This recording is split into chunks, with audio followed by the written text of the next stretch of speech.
The scorching sun beat down mercilessly on the dusty main street of Pinon, New Mexico territory, as Fiona Evans' screams pierced the afternoon quiet, her wrists raw from the coarse ropes that bound them. 3 men dragged her through the dirt toward a waiting dun-colored horse, her heels digging desperate furrows in the earth that did nothing to slow their determined pace. From the shadow of the livery stable, Ryder Vance watched the scene unfold, his hand instinctively moving to the Colt revolver at his hip as rage bubbled up inside him at the sight of a woman being treated worse than cattle bound for slaughter. It was the summer of 1878, and Pinon had seen its fair share of lawlessness since the silver mines opened 2 years prior. But even in a frontier town where violence was commonplace, the sight of the Blackwell brothers, notorious for their claim jumping and worse, manhandling a woman in broad daylight, crossed a line that Ryder couldn't ignore. His conscience wouldn't allow him to simply ride away, not when he recognized the unmistakable terror in the woman's eyes. "You're hurting me. Please, I've done nothing wrong," Fiona cried out, her voice cracking with fear as she struggled against her captors. Her once neat blue dress was torn at the shoulder, smudged with dirt, and her honey blonde hair had come loose from its pins, falling in tangled waves around her flushed face. "Shut your mouth, woman," growled the largest of the 3 men, jerking the rope hard enough to make her stumble. "You'll fetch a fine price across the border. Pretty thing like you might even end up as a rich man's wife if you're lucky." His laughter was cold, echoing by his companions as they continued dragging her toward their waiting horses. Ryder had heard enough. In one fluid motion, he stepped out from the shadows, his spurs jingling softly as he moved into the street. At 32, he'd spent most of his adult life in the saddle, working cattle drives from Texas to Montana, before finally settling into work as a hired gun for the Silver Crescent Mining Company. He wasn't a lawman, but he had his own code, and what he was witnessing violated it to the core. "That's far enough, Blackwell," Ryder called out, his voice carrying across the suddenly silent street. A few townsfolk who had been averting their eyes now peered cautiously from doorways and windows, eager to witness the confrontation but unwilling to intervene. "Let the lady go." The 3 men turned toward him, the largest one Silas Blackwell squinting against the sun. Recognition dawned on his weather-beaten face, followed by a sneer. "This ain't your business, Vance. Company man should stick to guarding silver, not poking his nose where it don't belong." Ryder took another step forward, his hand hovering near his gun. He was aware that he was facing 3 armed men, but backing down wasn't an option. Not now, not with the woman's frightened eyes fixed on him as though he were her last hope in the world. "I'm making it my business," he replied evenly. "Now cut her free before this gets ugly." The youngest Blackwell brother, barely 20 and already sporting a nasty scar across one cheek, spat in the dirt.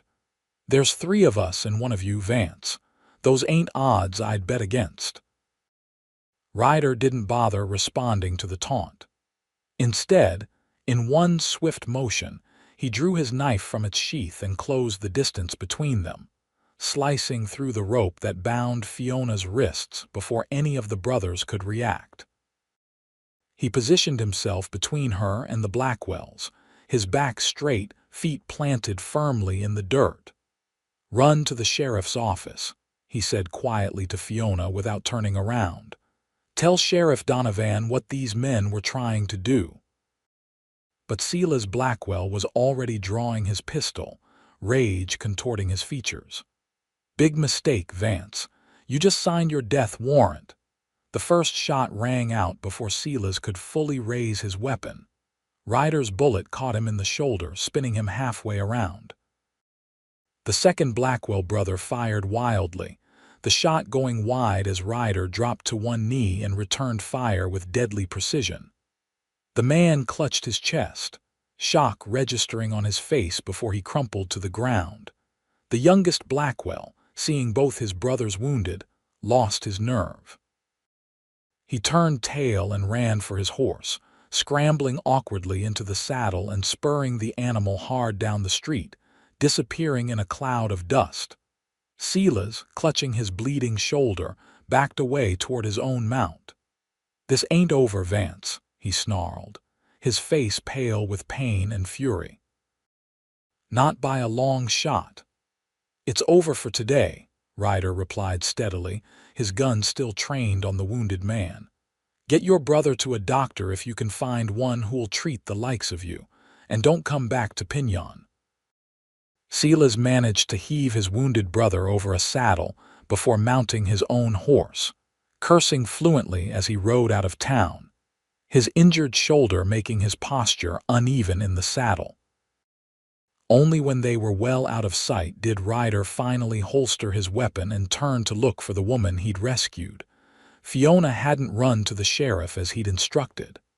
Instead, she stood rooted to the spot, her blue eyes wide with shock, her hands pressed against her mouth. When their eyes met, something passed between them, a moment of connection that seemed to transcend the violence they just experienced together. "Are you hurt, madam?" Ryder asked, his voice gentler now as he approached her cautiously, aware that after what she'd been through, she might be frightened of any man coming near her. Fiona lowered her hands slowly, revealing a face that, despite the dirt and tear streaks, was strikingly beautiful. "No, she swallowed hard, visibly collecting herself. "You saved my life, those men, they were going to sell me. Name's Ryder Vance, madam, and I did what any decent man would do." He offered a slight bow, tipping his hat. "May I ask your name?" "Fiona Evans," she replied, her voice steadier now. "I arrived on the stage yesterday. I'm a teacher. I came to take the position at the schoolhouse." She glanced down at her torn and dirty dress, a flash of embarrassment crossing her features. "Though I'm hardly looking the part at the moment." Before Ryder could respond, the town sheriff finally appeared, huffing and puffing as he hurried down the street, rifle in hand.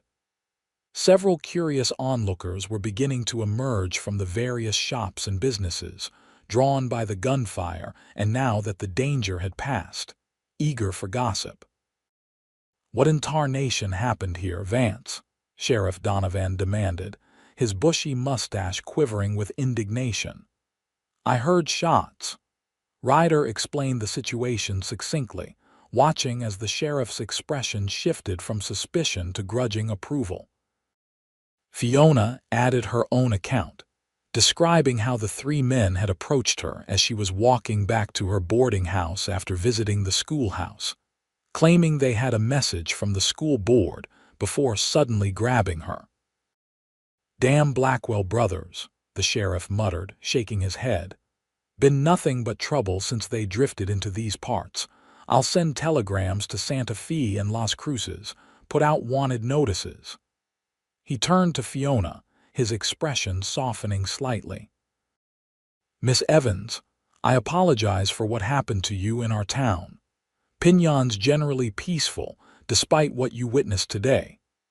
"It seems I have Mr. Vance to thank for that," Fiona replied, glancing at Ryder with a grateful smile that made something twist unexpectedly in his chest. The sheriff nodded. "Vance here works security for the mine, but he's handy to have around town too." He looked around at the growing crowd and frowned. "All right, folks, show's over. Go on about your business." As the onlookers reluctantly dispersed, Ryder noticed that Fiona was trembling slightly, the delayed shock of her ordeal finally setting in. Without thinking, he removed his long duster coat and draped it gently around her shoulders. "Miss Evans, may I escort you back to your boarding house? I imagine you'd like to rest after." He gestured vaguely at the street where the confrontation had taken place. Fiona nodded, pulling his coat tighter around her slim frame. "That's very kind of you, Mr. Vance.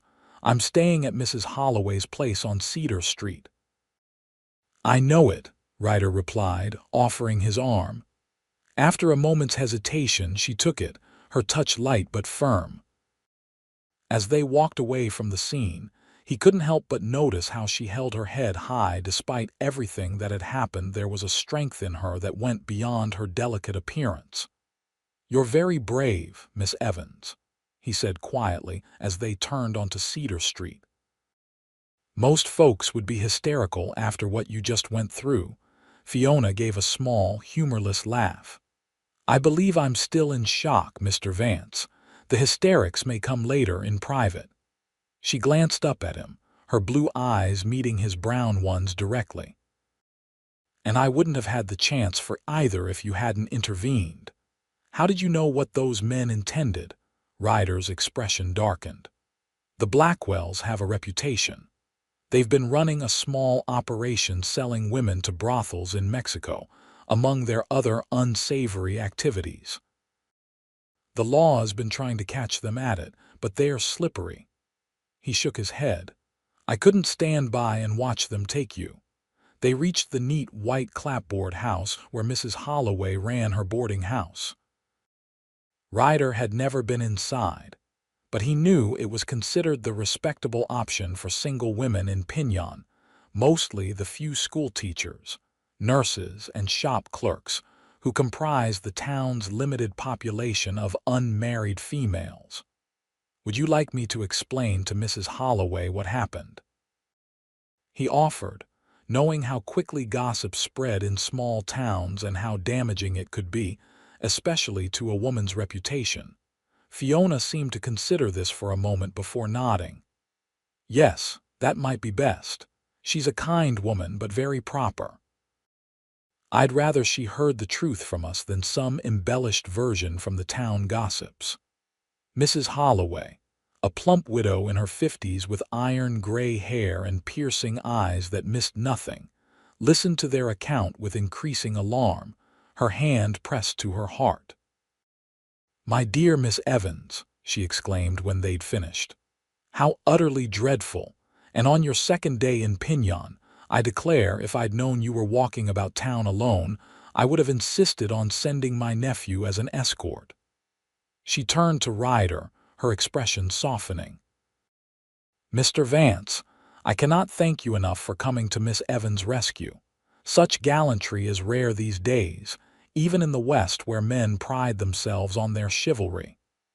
Ryder shifted uncomfortably under the praise, unused to such effusive gratitude. "Just did what needed doing, madam." Mrs. Holloway insisted on preparing tea, fussing over Fiona and clucking sympathetically about her torn dress. As they sat in the boarding house's tidy parlor, Ryder found himself studying Fiona more carefully. She was younger than he'd initially thought, perhaps 23 or 24, with a quiet dignity that seemed at odds with her youth. When she spoke about her journey from Boston to take up the teaching position in Pinyon, her eyes lit up with enthusiasm despite her ordeal. "I've always wanted to come west," she explained, some color returning to her cheeks as she warmed to her topic. "My father was a teacher, and he instilled in me a love of education. When I saw the advertisement for a teacher needed in New Mexico territory, it seemed like an adventure worth taking." "It's certainly different from Boston," Ryder commented, thinking of the rough-and-ready mining town with its saloons and brothels existing alongside the more respectable establishments. "Pinyon has its charms, but it's still growing into civilization." "That's precisely why teachers are needed," Fiona replied earnestly.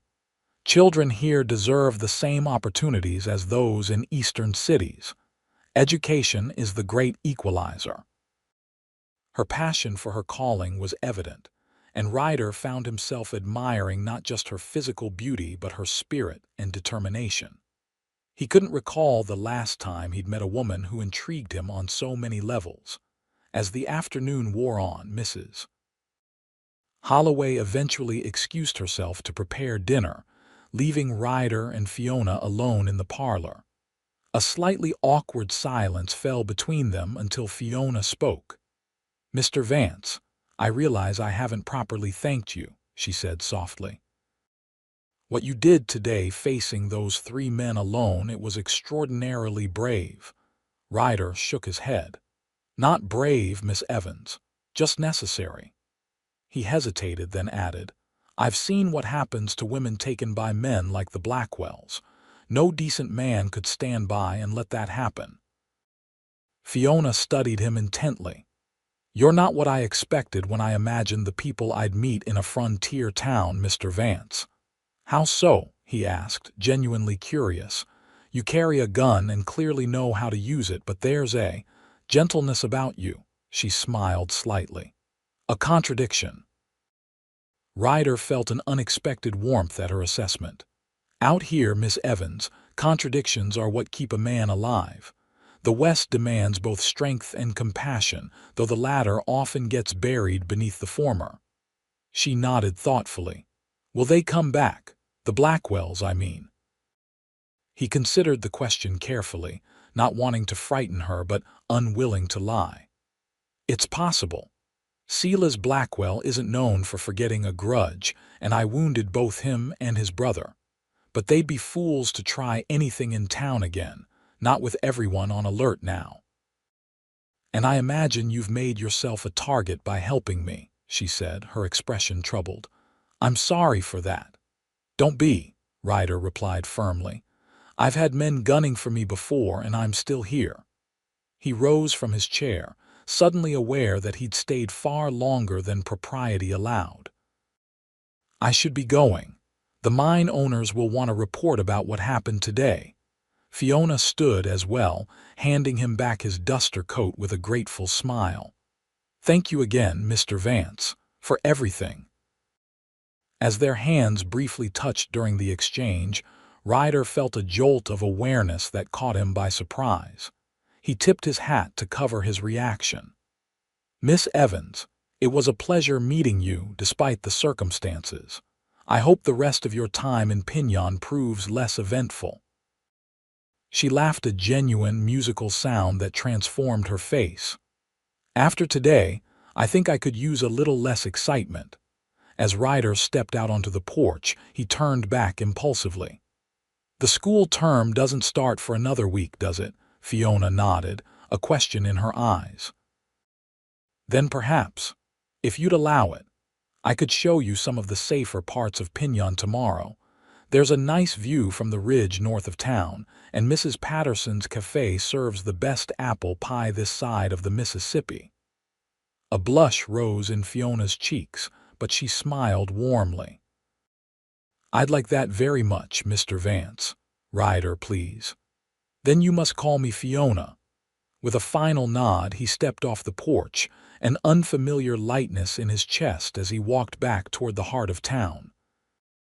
For the first time in years, Ryder Vance was looking forward to something other than the next job or the next paycheck. And that feeling, he realized with some surprise, was a welcome change. The following morning dawned clear and bright, the late summer sun casting long shadows across Pinyon as Ryder made his way to Mrs. Holloway's boarding house. He'd taken unusual care with his appearance, wearing a freshly laundered shirt and his least worn pair of denims.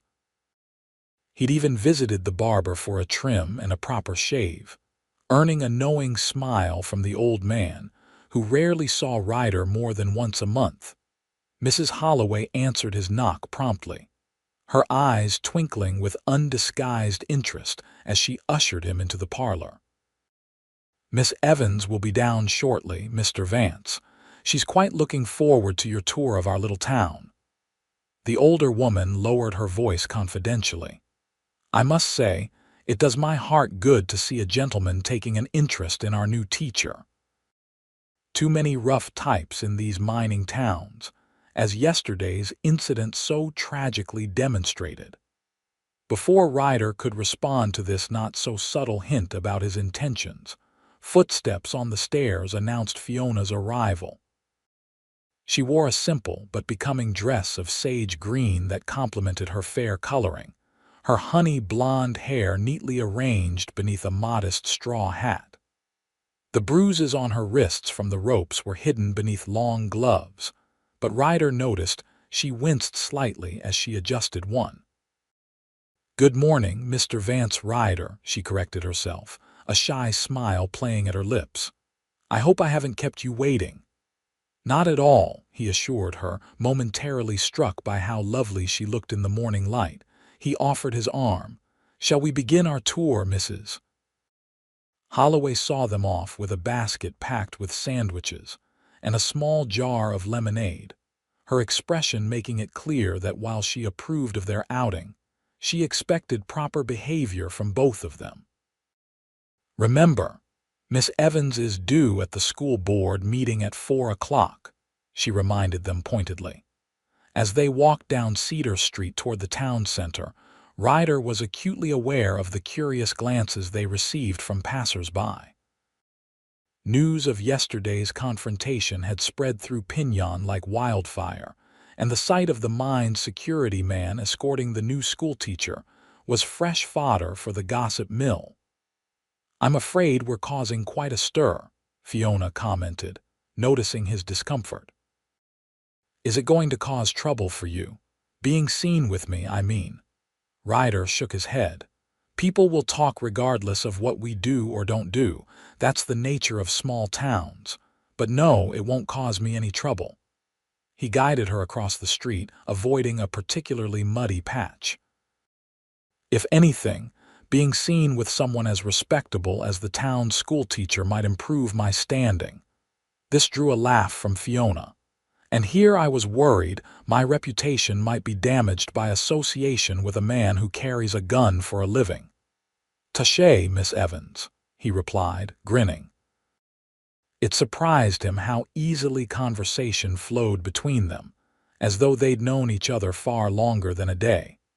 Their first stop was the schoolhouse where Fiona would soon be teaching. It was a modest one-room building at the edge of town, recently constructed with funds from the silver mine owners who understood that attracting families to Pinyon meant providing education for children.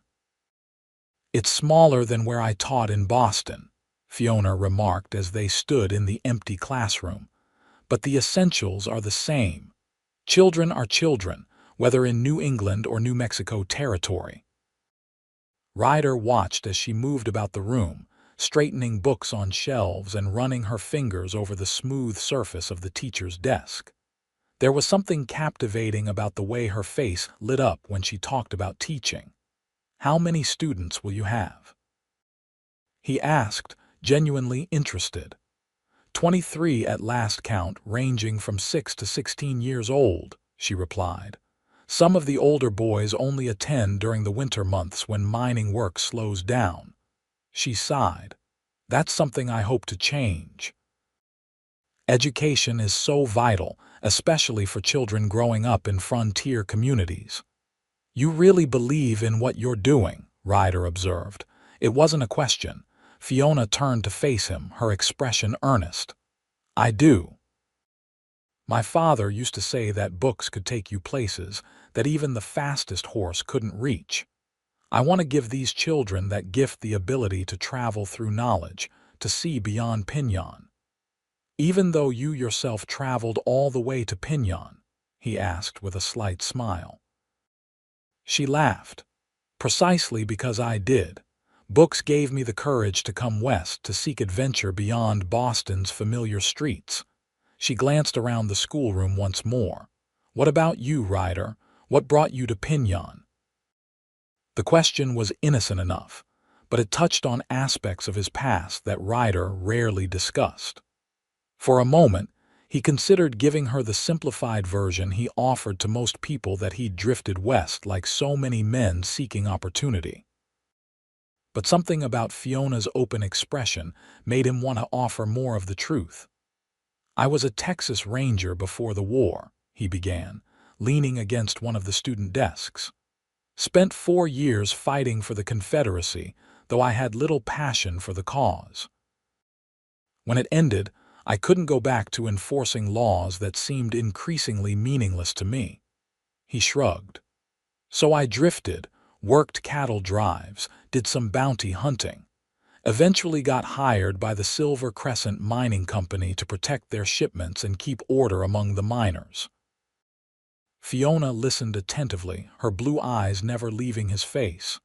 And do you like it? Your work here? Ryder considered the question. It pays well enough and I'm good at it, but… He hesitated, surprising himself with his honesty. But I've been thinking lately that there must be more to life than standing guard over silver ore and breaking up fights between drunken miners. What would you rather be doing? She asked softly. The question caught him off guard. No one had asked him that in years, perhaps because he gave the impression of a man content with his lot. I bought a small parcel of land about 5 miles outside town, he admitted. It's not much, some pasture, a creek, a few trees. Been thinking about raising horses. Good horses, not just any nags, but animals with bloodlines and training. Fiona's face brightened. That sounds wonderful. Have you started building on your land yet? Just a rough cabin so far. I go out there sometimes on my days off, work on it bit by bit. He straightened up, suddenly self-conscious about sharing his modest dreams.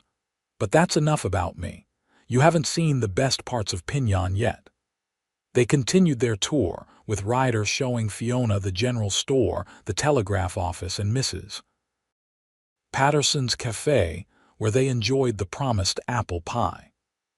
Throughout the morning, Ryder found himself repeatedly charmed by Fiona's quick wit and genuine interest in everything and everyone they encountered. She asked thoughtful questions of the shopkeepers and greeted children playing in the street with warm smiles that were eagerly returned. By midday, they had covered most of the town, and Ryder suggested they ride to the ridge north of Pinyon for their picnic lunch. He borrowed a gentle mare from the livery stable for Fiona, relieved to discover she was an accomplished rider. My grandfather had a country estate outside Boston where I spent summers as a child, she explained as they rode side by side along the trail. He insisted all his grandchildren learn to ride properly, said it built character. The view from the ridge was spectacular, offering a panoramic vista of the valley below with Pinyon nestled against the foothills and the distant mountains rising majestically against the azure sky. They spread Mrs. Holloway's picnic on a flat rock and sat enjoying the gentle breeze that made the late summer heat bearable. It's beautiful, Fiona said, gazing out at the landscape. So different from New England, but beautiful in its own way. There's a vastness to it that makes you feel both insignificant and infinite at the same time. Ryder nodded, understanding exactly what she meant. That's what drew me to the West initially. The space, the freedom of it. Back east, it always felt like someone was looking over my shoulder, measuring me against some standard I couldn't quite grasp. Yes, Fiona exclaimed. That's it exactly. In Boston, everything is so prescribed: who you can speak to, what you can do, how you should behave. She plucked a wildflower growing beside the rock, twirling it between her fingers. My mother was horrified when I announced I was coming west to teach. She said I'd end up murdered by Indians or married to some uncouth miner with dirt under his fingernails. Ryder glanced down at his own hands, which despite his morning ablution still bore the ingrained marks of hard work. Fiona followed his gaze and immediately looked mortified. Oh, I didn't mean that. I wasn't implying, she broke off, blushing furiously. My mother's views are not my own, obviously. To her evident relief, Ryder laughed. No offense taken.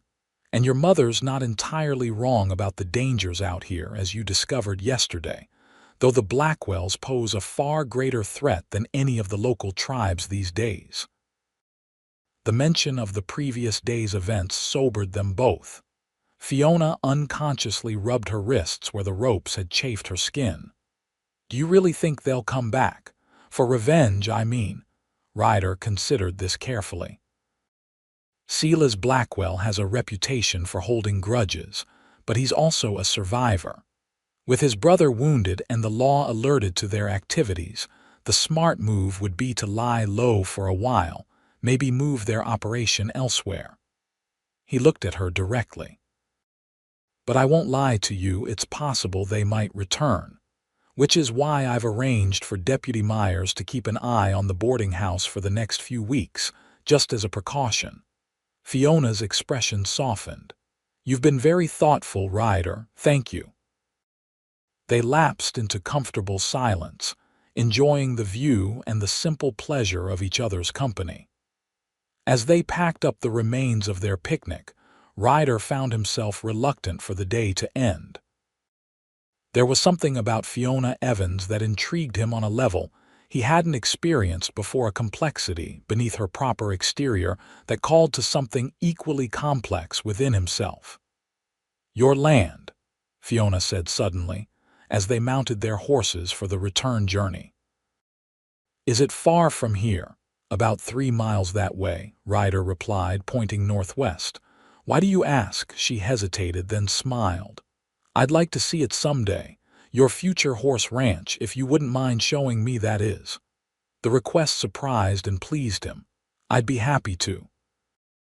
Though I should warn you, it's very much a work in progress. The cabin is habitable but hardly comfortable." "All great things start as works in progress," Fiona replied, her eyes twinkling. "Including us, I suppose." The simple phrase, "including us," sent a warmth spreading through Ryder's chest that had nothing to do with the afternoon sun.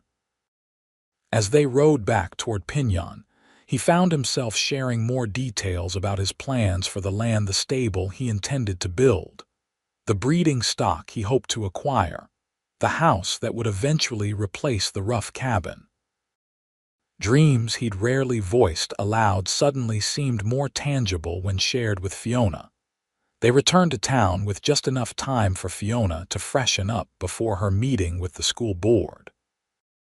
As Ryder helped her down from her horse outside the boarding house, their hands lingered together a moment longer than necessary. "Thank you for today," Fiona said softly. "It was exactly what I needed after yesterday's unpleasantness." "The pleasure was mine," Ryder replied, meaning it more than he'd expected to.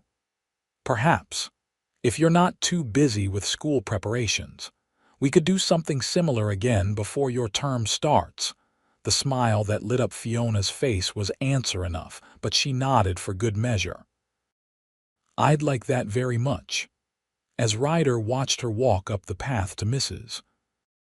Holloway's front door, he was struck by the realization that in just 2 days, Fiona Evans had somehow managed to awaken possibilities in him that he'd long since dismissed, possibilities of connection, of purpose beyond his current existence, perhaps even of love. The thought should have terrified him, but instead, he found himself smiling as he turned to lead the horses back to the livery stable. In the days that followed, Ryder and Fiona fell into a comfortable pattern. He would escort her to the schoolhouse each morning, where she prepared for the upcoming term, organizing books and supplies, writing lesson plans, and meeting with parents eager to introduce themselves to Pinyon's new teacher. In the afternoons, they would often walk together, sometimes stopping at Mrs. Patterson's cafe for pie, other times simply enjoying each other's company as they explored the town and its surroundings. 5 days after their first outing, Ryder finally took Fiona to see his land.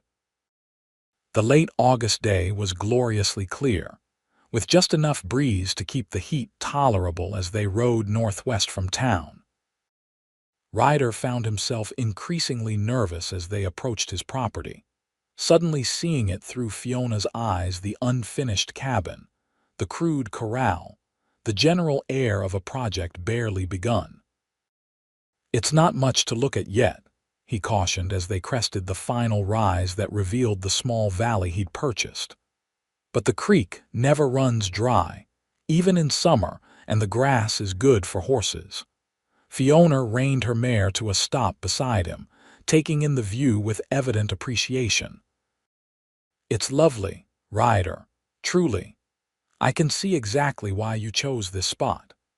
The property's natural beauty was undeniable, a gentle valley nestled between two low ridges, with a clear creek winding through stands of cottonwood and willow.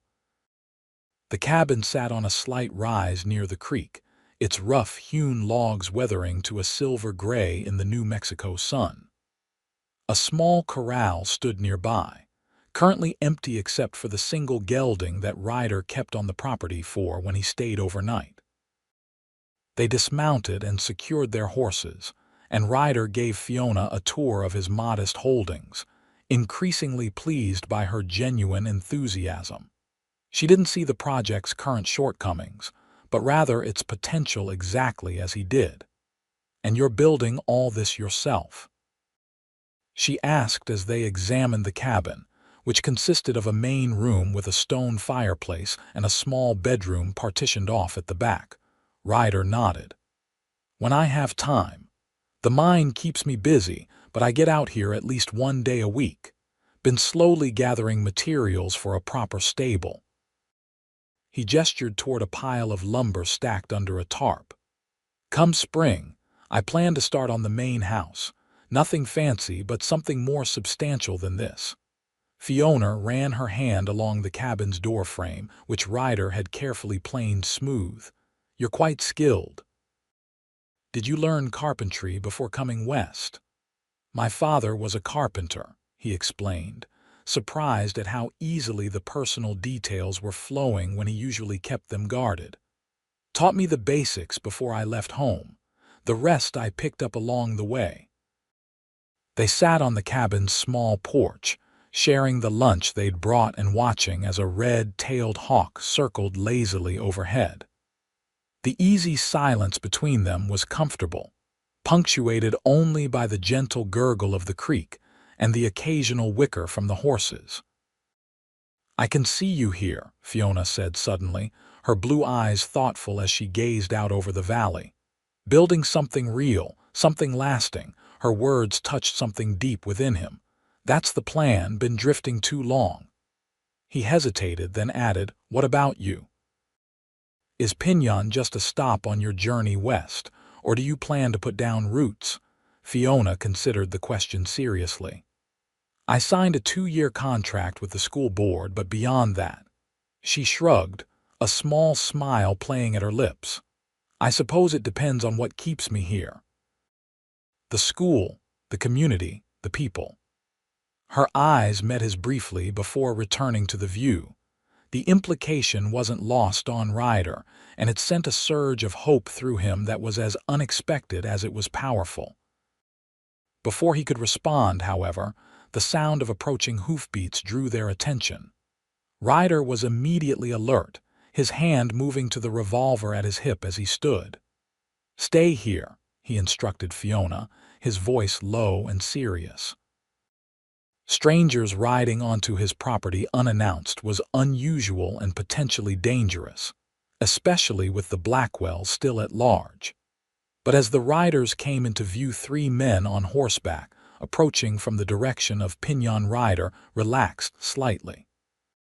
He recognized the lead rider as Deputy Myers from the sheriff's office, though the other 2 men were unfamiliar.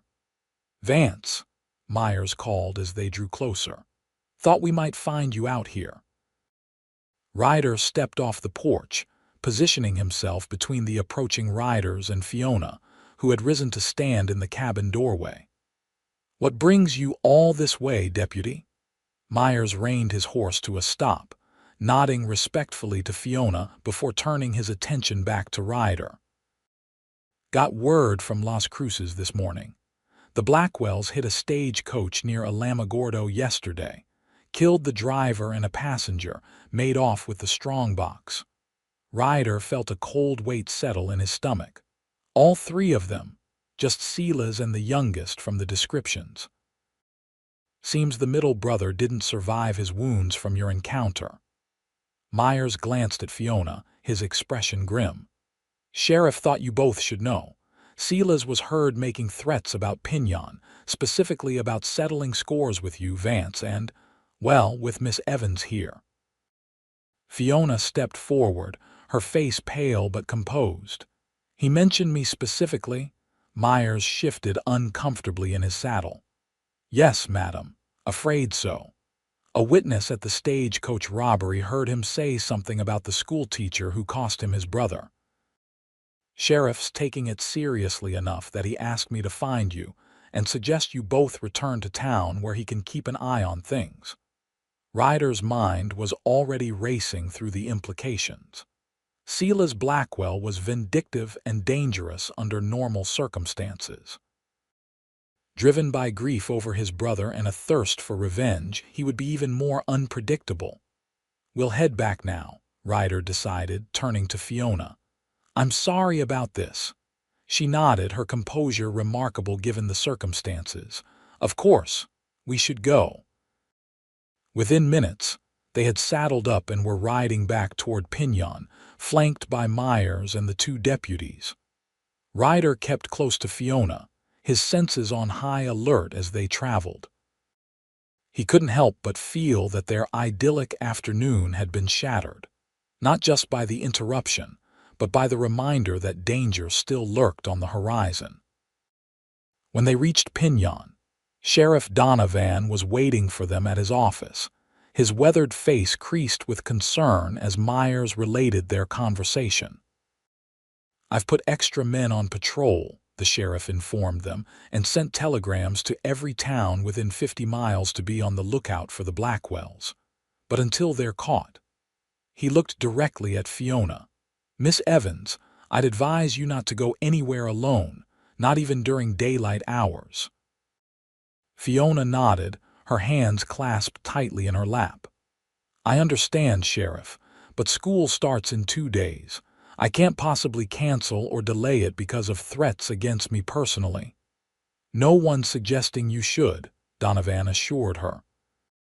But we'll arrange for someone to escort you to and from the schoolhouse, and I'll have a deputy check in regularly during school hours. I'll take responsibility for Miss Evans' safety, Ryder interjected firmly. My contract with the mine gives me some flexibility, and they'll understand the circumstances. The sheriff looked relieved. That would be helpful, Vance. No offense to my deputies, but you've faced the Blackwells before and lived to tell about it. After further discussion of security measures, Ryder escorted Fiona back to Mrs. Holloway's boarding house, both of them quiet, lost in their own thoughts about this new development. On the porch, before she went inside, Fiona finally broke the silence. I'm sorry, Ryder. This is all because of me. If you hadn't helped me that day, don't, he interrupted gently. Don't apologize for something that's not your fault. The Blackwells are outlaws who have hurt plenty of innocent people. What happened to the middle brother, that was his choice, not yours. Fiona sighed, her shoulders dropping slightly. I know you're right, but I hate that I've brought this danger to Pinion and especially to you. Fiona, Ryder said, taking her hand impulsively, listen to me. I don't regret what I did that day, not for a second. His voice softened. Meeting you has been.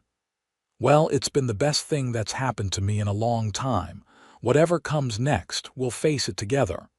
The smile she gave him was tremulous but genuine. Together, she echoed, squeezing his hand. Thank you, Ryder, for everything. As Ryder walked back to his small room above the livery stable that night, his mind was a whirl of conflicting emotions. Concern for Fiona's safety warred with a growing certainty about his feelings for her. In just a week, she had become inexplicably important to him, her smile, her intelligence, her courage in the face of adversity. The threat posed by the Blackwells only crystallized what he was already beginning to realize. He was falling in love with Fiona Evans. The thought both terrified and exhilarated him. It had been years since he'd allowed himself to care so deeply about another person, Years of keeping everyone at arm's length while he drifted from job to job, place to place. Now, faced with the prospect of losing Fiona either to danger or simply to her eventual departure from Pinion, he was forced to confront just how much she had come to mean to him. Lying in his narrow bed, listening to the horses shifting in their stalls below, Ryder made a decision. Once the Blackwell threat was eliminated, he would tell Fiona how he felt. And whatever her response, he would finally commit to the future he'd been planning: the horse ranch, a permanent home, roots in one place. With or without her, it was time to stop drifting. But first, he had to ensure her safety, and that meant being prepared for Silas Blackwell's inevitable return. The next 2 days passed in a tense sort of normalcy. True to his word, Ryder escorted Fiona to and from the schoolhouse, where she continued her preparations for the start of term. The school board arranged for additional locks on the schoolhouse doors and shutters for the window security measures that saddened Fiona, but which she recognized as necessary under the circumstances. "It's not how I imagined my first teaching position in the West," she admitted to Ryder as they walked back to the boarding house on the eve of the school's opening. "Turning a place of learning into a fortress." "It's temporary," he assured her, though in truth, he had no way of knowing how long the threat would linger. "Once the Blackwells are caught, things can go back to normal." Fiona nodded, but he could see the strain in her eyes, the tension in her shoulders. Despite her brave front, the situation was taking its toll on her. Impulsively, he changed their course, steering them toward Mrs. Patterson's cafe instead of directly to the boarding house. "What are we doing?" Fiona asked, puzzled by the detour. "Getting apple pie," Ryder replied with a smile. "If I recall correctly, you said it was the best remedy for frayed nerves." Her laugh was genuine, if a bit shaky. "I did say that, didn't I? Apple pie it is, then, over slices of Mrs. Patterson's famous dessert." They spoke of lighter topics: Fiona's lesson plans for her diverse group of students, Ryder's latest improvements to his cabin, books they had both read and enjoyed. For a little while, it was possible to forget the shadow hanging over them and simply enjoy each other's company. As they finished their pie, Mrs. Patterson herself stopped by their table, her round face creased in a maternal smile. "It does my heart good to see young people enjoying themselves, especially with all this nasty business going on." She lowered her voice confidentially. "The whole town's behind you too, you know. Those Blackwell scoundrels won't find any friends or hiding places in Pinion, not after what they tried to do to our new schoolteacher." Ryder was touched by the older woman's support, and by her casual inclusion of him alongside Fiona as someone the town valued. It was a novel sensation for a man who'd spent most of his adult life on the periphery of communities rather than as part of them. "Thank you, Mrs. Patterson," Fiona said warmly. "Your kindness, everyone's kindness, has meant so much to me during this difficult time." As they left the cafe, the sun was setting behind the western mountains, casting long shadows across Pinion's main street.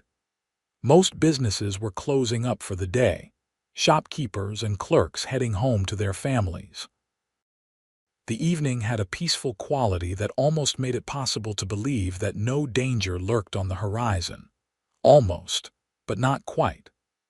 Ryder remained vigilant as they walked, his eyes scanning doorways and alleys, his hand never far from his holstered gun.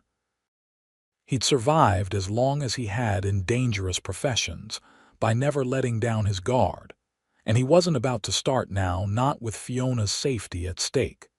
They reached Mrs. Holloway's boarding house without incident, and Ryder saw Fiona safely inside with promises to return at dawn to escort her to the schoolhouse for her first day of teaching. As he turned to leave, she caught his arm. "Ryder, wait." Her blue eyes were serious in the lamp-lit foyer. "I want you to know, whatever happens tomorrow or the next day or the next, these past days with you have been wonderful. I don't regret a moment of them." The simple sincerity of her words caught him off guard, warming something deep inside him. "Neither do I," he replied softly. "Not a single moment." Their eyes held for a long beat, and Ryder found himself leaning slightly toward her, drawn by something powerful and undeniable. For a heartbeat, it seemed as though Fiona might close the distance between them, her lips parting slightly as she tilted her face up to his. The sound of Mrs. Holloway's footsteps in the hallway broke the spell. Fiona stepped back, a blush coloring her cheeks as the older woman appeared with a knowing smile. "Miss Evans, your dinner is ready," Mrs. Holloway announced, nodding politely to Ryder. "Good evening, Mr. Vance. Will we see you in the morning?" "Yes, madam. First light," he confirmed, tipping his hat to both women before stepping back onto the porch. As the door closed behind him, Ryder exhaled slowly, his heart racing from what had almost happened and from the realization of how much he wanted it to happen. Tomorrow, he decided. After Fiona's first day of teaching was successfully behind her, he would find a moment to speak to her privately, to tell her what was in his heart. Life was too uncertain, too precious, to waste another day without letting her know how he felt. With that resolution firmly in mind, Ryder walked back to his lodgings above the livery, unaware that fate had other plans for what tomorrow would bring. The first day of school in Pinyon dawned bright and clear, with just enough autumn crispness in the early morning air to hint at the changing seasons. Ryder arrived at Mrs. Holloway's boarding house before sunrise, having slept poorly due to a combination of anticipation and concern. He found Fiona already waiting on the porch, dressed in a high-necked blue dress that emphasized her eyes, her hair neatly arranged beneath a modest hat. "You're early," she greeted him with a smile that didn't quite mask the nervousness in her expression. "Couldn't sleep either." "Too much on my mind," Ryder admitted, offering his arm. "Ready for your first day, teacher?" Fiona took his arm, her touch light but steady. "As ready as I'll ever be. 23 students of varying ages and abilities, all looking to me for guidance. What could possibly go wrong?" Her self-deprecating humor made him chuckle. "You'll be wonderful. Those children are lucky to have you." They walked to the schoolhouse in the growing light of dawn, Fiona chattering somewhat anxiously about her lesson plans and classroom arrangements. Ryder listened attentively, enjoying the animation in her face and the passion in her voice when she spoke about teaching. By the time they reached the schoolhouse, the sun was fully up, casting a golden glow over the simple wooden building. "I'll check inside first," Ryder said, his hand moving to his revolver out of habit. Despite the tranquility of the morning, he wasn't taking any chances with Fiona's safety. The schoolhouse was empty, its single room neat and orderly just as Fiona had left it the previous afternoon. Desks were arranged in rows facing the teacher's desk. A blackboard hung on the wall behind it, and shelves of books lined the side wall. Ryder checked the small cloakroom and storage closet as well before signaling to Fiona that all was clear. "I'll be right outside all day," he assured her as she settled her things on the desk. "Sheriff's sending Deputy Myers to check in every hour or so as well." Fiona nodded, her fingers nervously straightening an already perfectly aligned stack of primers. "It seems excessive, doesn't it? All this security for a schoolteacher." "Better excessive than insufficient," Ryder replied firmly. "At least until we know the Blackwells are no longer a threat." She sighed, then visibly straightened her shoulders. "You're right, of course, and I'm grateful, truly." Her smile became more genuine. "Now go on outside before my students arrive. It wouldn't do for the fearsome Mr. Vance to intimidate them on their first day. Ryder grinned at her teasing. "Fearsome, am I? Absolutely terrifying," Fiona assured him with a twinkle in her eye. "Now, shoo, let me prepare to welcome my class." As Ryder stepped outside onto the schoolhouse porch, he couldn't help but marvel at Fiona's resilience. Despite the danger hanging over her, she was determined to fulfill her duties as a teacher, to make her first day special for her students. It was just one more thing to admire about her, one more reason his feelings continued to deepen with each day that passed. The students began arriving shortly before 8 o'clock, some on foot, others on horseback or in wagons with their parents. Each family had been briefed by the school board about the security measures, so no one seemed surprised to see Ryder standing guard. Several fathers nodded approvingly as they dropped off their children, and a few mothers thanked him directly for protecting their teacher. By 8 o'clock, all 23 students were inside, and the sound of Fiona's clear voice leading them in a morning song drifted through the open windows. Ryder settled into his vigil, positioned where he could see both the road approaching the schoolhouse and all sides of the building itself. Deputy Myers arrived as promised an hour later, reporting no unusual activity in or around Pinyon. The morning passed peacefully. At noon, the children spilled outside for lunch and playtime, their exuberant energy a stark contrast to the tension of the past few days. Fiona joined Ryder on the porch, her cheeks flushed with excitement as she watched her students playing tag and other games in the schoolyard. "How's it going?" he asked, enjoying the happiness radiating from her. "Wonderfully," she replied with genuine enthusiasm. "They're bright, eager to learn, and so responsive. Even Tommy Wilson, who his mother warned me might be difficult, has been a perfect gentleman." She nodded toward a lanky boy of about 12 who was organizing a game of catch among the older boys, and no sign of trouble. Ryder asked, more out of habit than real concern given the tranquility of the day. Fiona shook her head. "None at all. Perhaps the Blackwells have decided we're not worth the effort after all." "Perhaps," Ryder agreed, though inwardly he was less optimistic. Men like Silas Blackwell didn't simply let go of grudges, especially not when those grudges involved the death of a brother. The afternoon session resumed without incident, and at 3 o'clock, the students were dismissed. Parents arrived to collect the younger children, while the older ones set off in groups for their homes in town or on outlying farms and ranches. Within half an hour, the schoolyard was empty except for Ryder and Fiona. "A successful first day," Ryder observed as Fiona locked the schoolhouse door behind them. "No unruly students, no outlaw attacks. I'd call that a victory." Fiona laughed, the sound light and carefree for the first time in days. "A resounding victory, and tomorrow will be even better." She tucked her arm through his as they began walking back toward town. "I think I've earned that apple pie you promised me."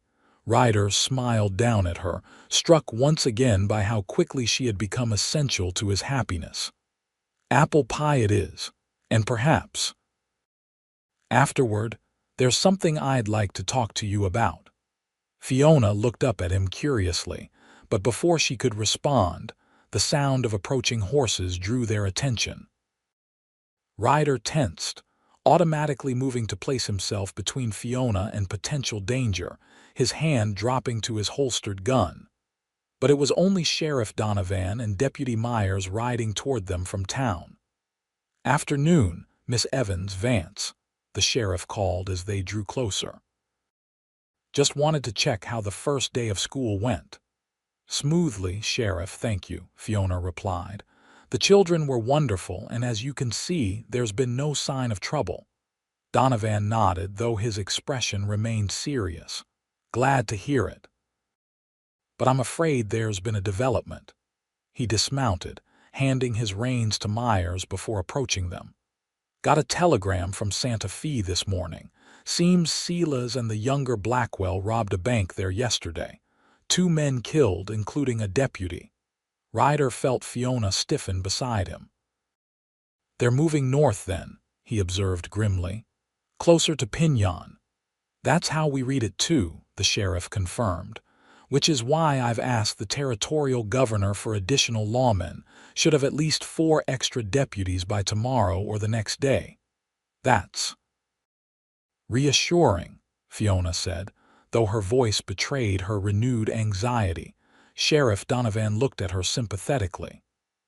Miss Evans, I don't want to alarm you unduly, but I'd feel better if you stayed somewhere less obvious than Mrs. Holloway's boarding house for the next few nights. Somewhere the Blackwells wouldn't immediately look for you if they do make it to Pinyon. Ryder immediately saw the wisdom in this suggestion. She could stay at my place outside town, he offered. It's isolated enough to be secure, but close enough that we could get help if needed. The sheriff considered this, stroking his mustache thoughtfully. Not a bad idea. Blackwells wouldn't know to look for her there. He turned to Fiona. What do you think, Miss Evans? It wouldn't be as comfortable as Mrs. Holloway's, I imagine, but it might be safer in the short term. Fiona hesitated, clearly torn between propriety and safety. I suppose it would be the sensible option, she finally conceded. But what about school? I can't simply abandon my students. No one's suggesting that, Ryder assured her. We can ride in together each morning and back each evening. It's only a temporary measure, until the Blackwells are caught. After further discussion, it was agreed that Fiona would return to the boarding house just long enough to pack a few necessities before accompanying Ryder to his homestead. The sheriff would inform Mrs. Holloway of the arrangement personally, emphasizing its temporary and necessary nature to prevent any damage to Fiona's reputation. As Ryder and Fiona continued their walk to town, now flanked by the sheriff and his deputy, Ryder couldn't help but feel a mix of emotions about the new arrangement. Concern for Fiona's safety was foremost, of course, but there was also an undeniable anticipation at the prospect of showing her more of his land, of sharing his modest home with her, even under these strained circumstances. I'm sorry the cabin isn't more suitable for a lady, he said quietly as they approached the boarding house. It's pretty basic accommodations. Fiona glanced up at him, a small smile playing at her lips despite the seriousness of the situation. Ryder Vance, after crossing half the country by stagecoach and surviving an attempted kidnapping, I think I can manage a few nights in a cabin. Besides, her smile widened slightly. I've seen it, remember, it's perfectly charming. Her ability to find brightness even in dark situations continued to amaze him. As they mounted the steps to Mrs. Holloway's front porch, Ryder made a silent vow to himself.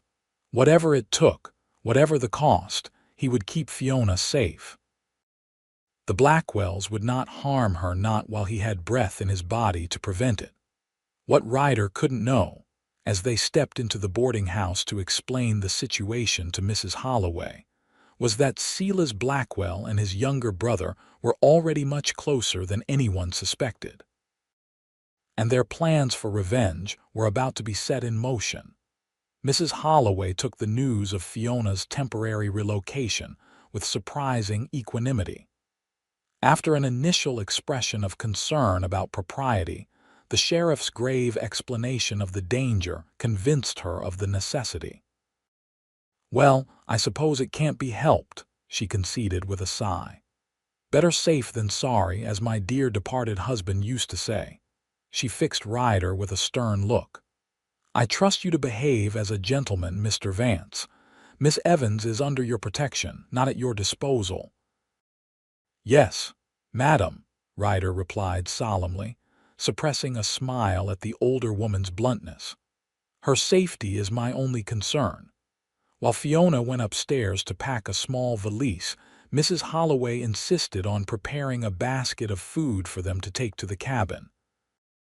"Can't have you two going hungry out there in the wilderness," she declared, bustling about her kitchen. "And I imagine your larder is rather sparse, Mr. Vance, being a bachelor and all." Ryder accepted the basket gratefully when it was ready, knowing that his supplies at the cabin were indeed limited. The sheriff and Deputy Myers agreed to remain at the boarding house until Fiona was ready, then escort them partway to the homestead to ensure they weren't followed. The sun was beginning its descent toward the western horizon when they finally set out, Fiona now dressed in a simpler outfit more suitable for riding. They traveled in silence initially, all four riders alert for any sign of trouble. About halfway to Ryder's property, the sheriff and his deputy turned back, satisfied that the way ahead was clear. "We'll see you at the schoolhouse tomorrow morning," Sheriff Donovan promised before they parted. "And Vance, take good care of her." Ryder nodded, understanding the weight of responsibility being placed on his shoulders. "With my life, Sheriff." As they continued on alone, the tension gradually eased from Fiona's shoulders, and she began to look around with interest at the landscape they were passing through. The approaching sunset painted the hills and valleys in shades of gold and crimson, casting long shadows across the trail. "It's beautiful out here," she observed, breathing deeply of the sage-scented air. "So peaceful compared to town." Ryder nodded, pleased that she could appreciate the stark beauty of the New Mexico landscape. "That's why I chose this land, far enough from town to have some solitude but close enough to be practical." When they reached his property, the cabin looked more welcoming than Ryder had expected. The setting sun gilded the rough-hewn logs, and the chimney promised warmth against the cooling evening air. The single gelding in the corral nickered a greeting as they approached, trotting over to the fence to investigate the newcomers. "That's Rusty," Ryder explained as he helped Fiona dismount. "First horse I bought for the ranch. He's getting on in years, but he's good company when I'm out here alone." Fiona approached the corral, speaking softly to the chestnut gelding who extended his nose curiously toward her. "He's lovely," she said, gently stroking the white blaze on his face. "Gentle eyes." Ryder watched her with the horse, struck once again by the natural grace she brought to every interaction. After a moment, he shook himself from his reverie and set about taking care of their mounts, unsaddling and rubbing them down before turning them into the corral with Rusty. Fiona insisted on helping, and Ryder found himself enjoying the simple domestic rhythm of working alongside her. Inside, the cabin was just as Spartan as Ryder had warned: a main room with a stone fireplace, rough-hewn table, and 2 chairs, plus the small bedroom partitioned off at the back. But he'd swept it clean before leaving that morning, and the windows let in the last golden rays of the setting sun, giving the space a warm glow. "You take the bedroom," Ryder said immediately, setting Fiona's valise and Mrs. Holloway's food basket on the table. "I'll sleep out here by the fire." Fiona looked as though she might protest, but then nodded. "Thank you, though I feel as though I'm imposing terribly." "Not at all," Ryder assured her, already moving to light the lantern hanging by the door. "I'm glad to have the company and gladder still to know you're safe." He paused, then added more quietly, "The idea of you staying in town, an easy target for the Blackwells. It doesn't bear thinking about." Fiona's expression softened at his admission. "You've done so much for me, Ryder. I don't know how I'll ever repay you." "There's nothing to repay," he replied simply. "It's what anyone would do for." He hesitated, not quite ready to put his feelings into words. "For a friend," he finished, though the term seemed woefully inadequate for what Fiona had become to him. A comfortable silence fell between them as Ryder built a fire in the hearth while Fiona unpacked the food Mrs. Holloway had sent. The domesticity of the scene preparing a meal together in his cabin as night fell outside stirred something profound in Ryder. It was a glimpse of the life he'd been slowly building toward, the future he hoped for. And seeing Fiona as part of that vision felt right in a way that both thrilled and terrified him. They ate by firelight, sharing stories from their respective days, Fiona's experiences with her new students, Ryder's observations about the town's response to the Blackwell threat. As the evening wore on, the conversation turned more personal, touching on childhood memories, books they'd read, dreams they harbored. "I always wanted to see the ocean," Fiona admitted as they lingered over cups of coffee. "Growing up in Boston, it was right there, but somehow I never made it to the shore. And now here I am, about as far from any ocean as a person can get in this country." She laughed softly at the irony. "We could go someday," Ryder said impulsively. "To California maybe, see the Pacific." The words hung in the air between them, laden with implication of future together, journeys shared. Fiona's eyes reflected the firelight as she looked at him. "I'd like that," she said quietly, and Ryder felt something shift between them, a barrier lowering, a possibility opening. The moment was interrupted by a sound outside, a horse whickering, followed by the snap of a twig. Ryder was on his feet in an instant, revolver in hand, moving silently to the window. "What is it?" Fiona whispered, fear evident in her voice. "Probably nothing," Ryder replied softly, peering out into the darkness. "But stay down, away from the windows." The moon was nearly full, providing enough light to see the corral and the approach to the cabin. For a long moment, nothing moved. Then, just at the edge of visibility, a shadow detached itself from the trees, a figure on horseback, followed by another. "Blackwell's," Ryder breathed, his worst fears confirmed. Somehow they'd found out about his property, about Fiona's location. "There are two of them, approaching from the east." Fiona had gone very pale, but her voice was steady when she spoke. "What do we do?" Ryder's mind raced through their options. The cabin wasn't built to withstand an attack, the walls were solid enough, but the windows were vulnerable, and there was only the one door.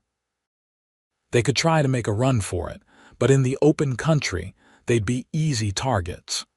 "We need to hold them off until morning," he decided. "The sheriff will come looking for us when we don't show up at the schoolhouse." He moved quickly to the bedroom, pulling a shotgun from under the bed and checking that it was loaded. "Take this," he told Fiona, pressing it into her hands. "Only as a last resort." Her fingers closed around the weapon, her expression resolute despite the fear in her eyes. "I've never fired a gun before," she admitted. "Point and pull the trigger," Ryder instructed grimly. "It doesn't take much aim at close range." He moved back to the window, calculating distances and angles. "They're still holding back, probably trying to figure out if we know they're here." Suddenly, a voice called out from the darkness. "Vance, we know you're in there, and we know you've got the teacher with you.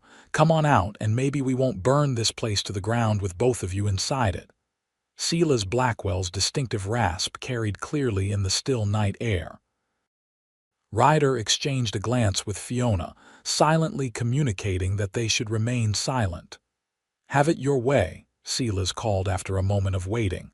"But remember, we offered you a chance." The crack of a rifle shot punctuated his words, the bullet splintering the wooden frame of the window where Ryder stood. He ducked down, pulling Fiona with him to the floor. "They're going to try to force us out," he said urgently. "We need to be ready when they make their move." For the next hour, an intermittent exchange of gunfire kept them pinned down inside the cabin. Ryder managed a few shots through the windows whenever he caught glimpses of movement, but the Blackwells were canny, using the darkness to their advantage, firing from different positions to keep them guessing. During a lull in the shooting, Fiona touched Ryder's arm.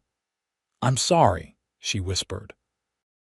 This is all because of me. Ryder shook his head firmly. No, it's because the Blackwells are outlaws who can't stand that someone stood up to them. None of this is your fault. A sudden change in the quality of the light outside caught Ryder's attention. The faint glow of flames flickered against the trees at the edge of the clearing. They're starting a fire, he realized with a sinking feeling. Trying to smoke us out. The flames spread quickly, feeding on the dry brush near the edge of the trees. Within minutes, the smoke was visible, drifting toward the cabin on the light breeze. We can't stay here, Ryder decided. When the fire reaches the cabin, we'll be trapped. He looked around frantically, searching for options. There's a root cellar under the floor, he suddenly remembered. It's small, just for storing supplies, but it might give us a chance. Moving quickly, he rolled back the rug near the fireplace, revealing a trapdoor in the wooden floor. Pulling it open revealed a shallow space beneath, barely large enough for two people to crouch in, with earthen walls and a dirt floor. Go down, he urged Fiona. I'll cover our retreat, then join you. Fiona hesitated. We'll be trapped down there if they find us. Better than being shot or burned alive, Ryder countered grimly. Please, Fiona, trust me. After a moment's more hesitation, she nodded and began lowering herself into the dark space. Ryder fired several more shots through the windows to keep the Blackwells at bay, then quickly joined her in the cellar, pulling the trapdoor closed above them and sliding a bolt into place to secure it from below. The space was cramped and dark, smelling of earth and the few root vegetables Ryder had stored there. They huddled close together, listening to the sounds above the crackle of approaching flames, occasional gunshots, and then, most terrifyingly, the thud of boots on the cabin floor. They're inside, Fiona whispered, her body tense against Ryder's in the confined space. He nodded, though she couldn't see him in the darkness, and placed a finger against her lips, a silent plea for absolute quiet. Above them, the Blackwells moved around the cabin, their footsteps creaking on the wooden floor mere inches from where Ryder and Fiona hid. They ain't here, Silas, the younger Blackwell's voice came, tinged with confusion. Must have slipped out somehow. Impossible, Silas snarled. We've been watching all sides. Check again. For heart-stopping minutes, they listened to the thorough search of the small cabin. At one point, Boots walked directly over the trapdoor and Ryder felt Fiona's hand find his in the darkness, squeezing tightly. He returned the pressure, trying to convey reassurance he didn't entirely feel. Finally, the footsteps receded. The fire's getting too close, the younger Blackwell said urgently. We need to go, Silas. Not without finding them, Silas insisted, his voice tight with frustrated rage. They must have left before we got here, his brother argued. Come on, we can try again tomorrow. They'll have to show up in town eventually. A long pause followed, then the sound of Silas spitting on the floor. Fine, but this isn't over, not by a long shot. The relief Ryder felt at hearing the Blackwells leave was short-lived. The smell of smoke was growing stronger, seeping through the cracks around the trapdoor. The fire they'd started was reaching the cabin. We need to get out of here, he told Fiona urgently. The cabin's catching fire. But the Blackwells, hopefully they're far enough away by now, we'll have to risk it. We can't stay here and burn. Cautiously, Ryder slid back the bolt and pushed up on the trapdoor. Smoke immediately billowed down into the cellar, making them both cough.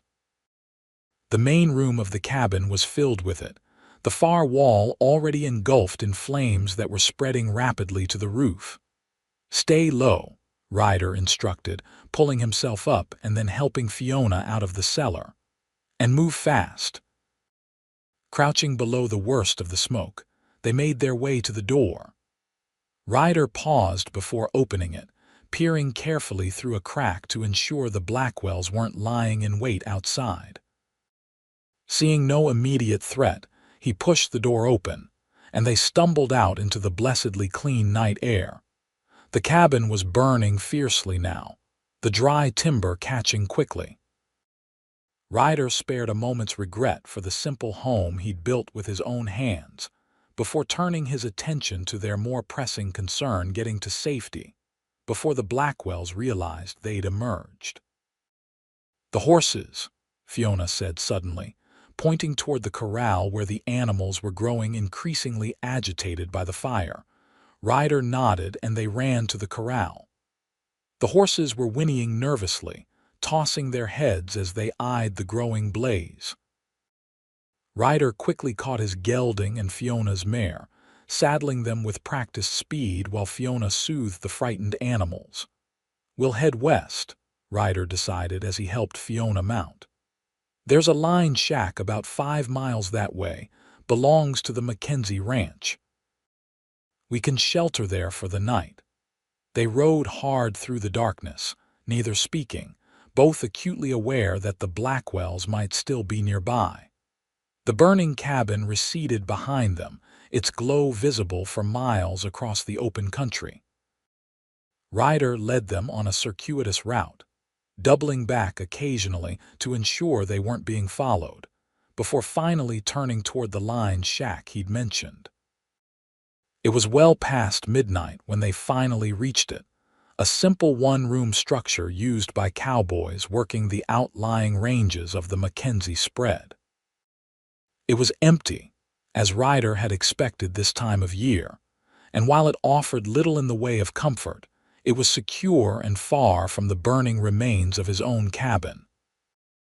As they unsaddled the horses and settled them for what remained of the night, the adrenaline that had carried them through their escape began to fade, leaving both Ryder and Fiona shaky with delayed reaction to their narrow brush with death. Inside the shack, Ryder managed to light a small fire in the crude stone fireplace, its warm glow illuminating Fiona's pale face as she sank onto a rough wooden bench, trembling slightly. "Are you hurt?"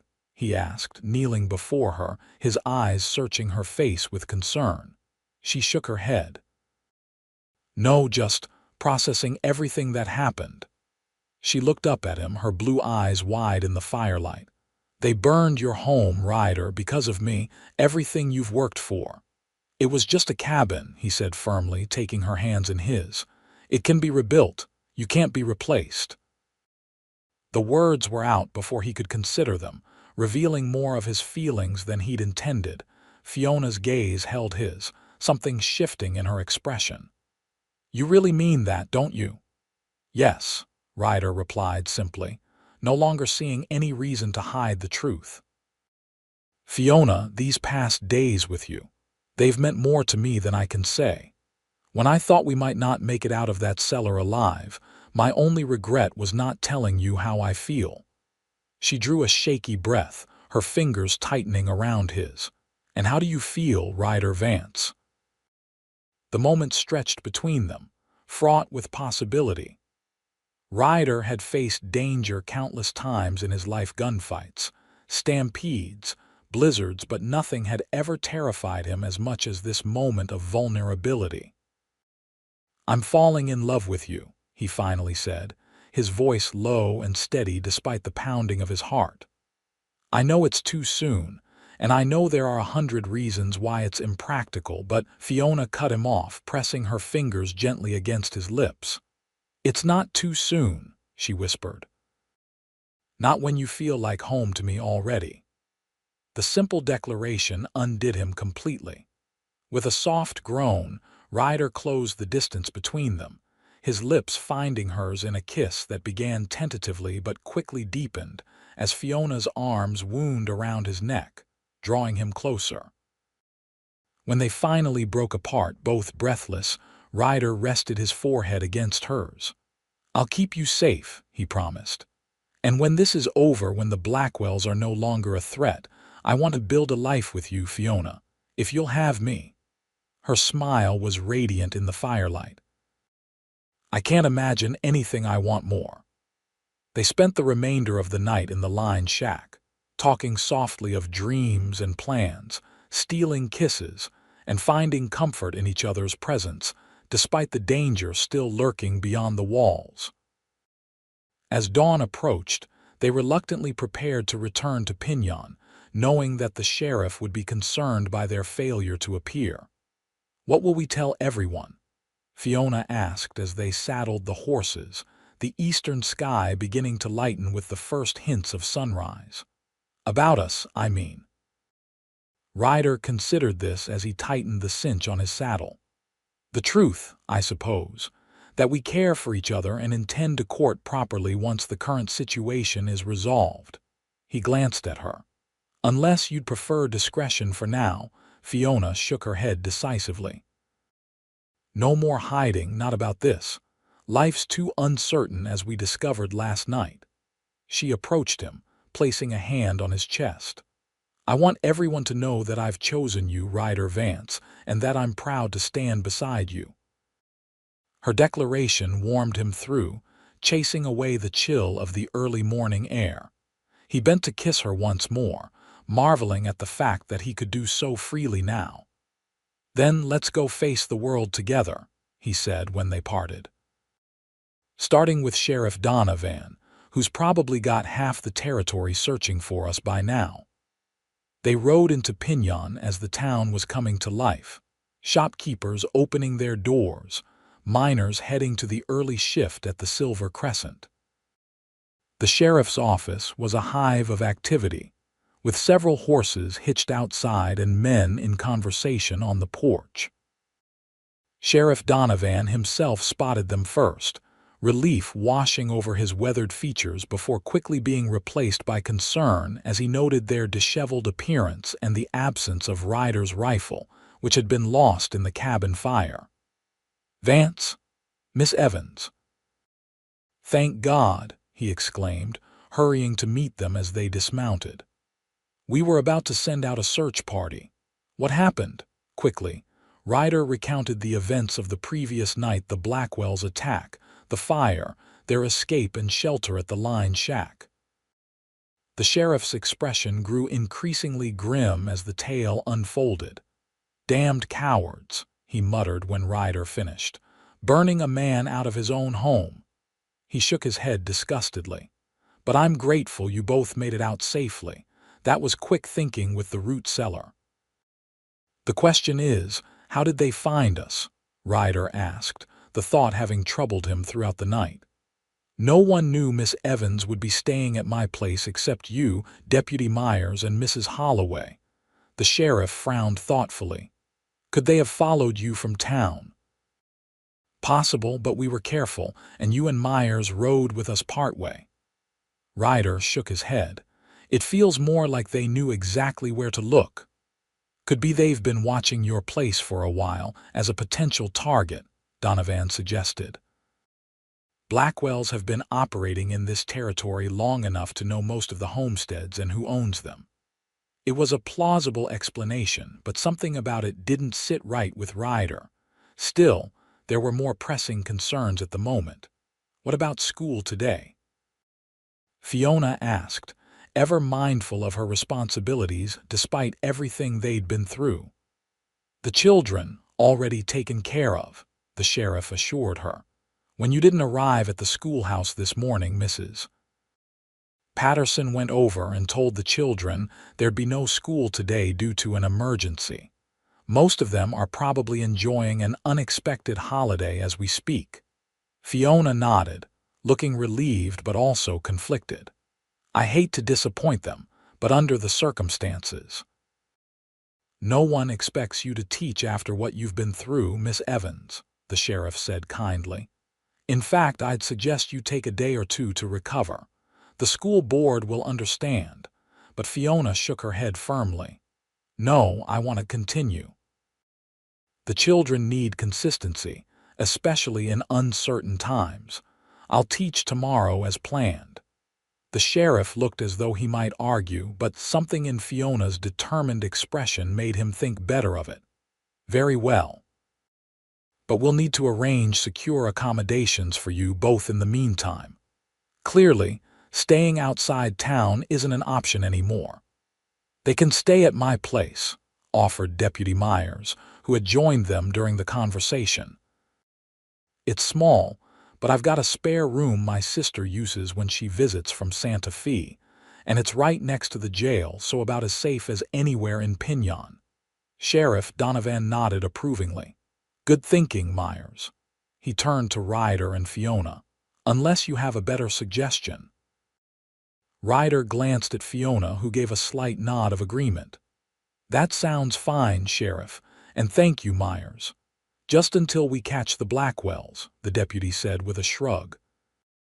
Speaking of which, we got word this morning that the extra men from the Territorial Marshal's office should arrive by noon today.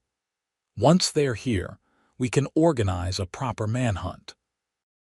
As the plans were being discussed, Ryder noticed that Fiona was swaying slightly on her feet, the exhaustion of their ordeal finally catching up with her.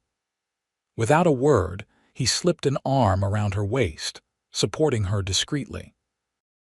Sheriff Donovan noticed too and immediately cut the conversation short. You both need rest. Myers, show them to your place and get them settled. We can talk strategy once the Territorial Marshals arrive.